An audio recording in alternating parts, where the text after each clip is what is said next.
In our discussions of engagement marketing, we have focused on a number of high-priced engagement programs. I did this to show you the power of viral and the results of doing a multimedia engagement marketing program. In MOOC 2, we discussed the importance of influencers. If they like your products and services, they will tell others. Here is a great example of using influencers to drive a market. Nike wanted to market their new wearable technology.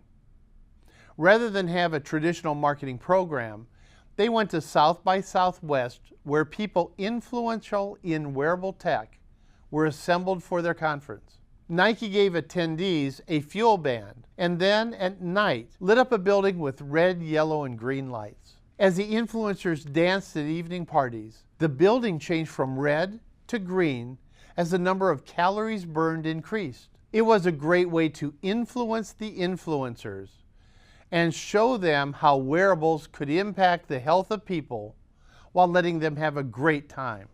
One of the biggest limitations in engagement marketing was discovered in a recent study by Edison Research. When they asked consumers why they followed a brand on social, 56% said it was for sales, discounts, and coupons. The next largest category was don't know. If you want a relationship based on discounts and sales, then engagement marketing is great.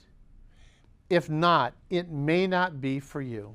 Another challenge is that everyone has an equal voice in social. In a recent study by Altimeter Research, found a medium-sized company in the United States has an average of 178 separate social facings, with only a small number being managed by the company.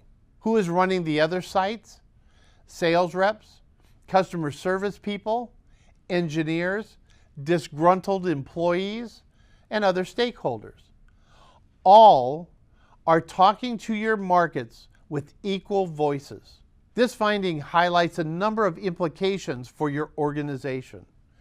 First, while social networks are good for engagement, is that the best place to engage your high-value markets? For many industries, wide-open social networking discussions are not the best way to sell to prospects and assist customers, which bring you better control of your high-value markets. A second implication is it reinforces the importance of social monitoring. Whether you are monitoring them or not, people might be talking negatively about you, your company, and your products. Social monitoring lets you identify these negative discussions before they adversely impact your organization. Finally, it shows the importance of assuring that the message you are sharing with your high-value markets is uniform and positive. Another limitation, and this is huge for many organizations, awesome content is difficult to replicate.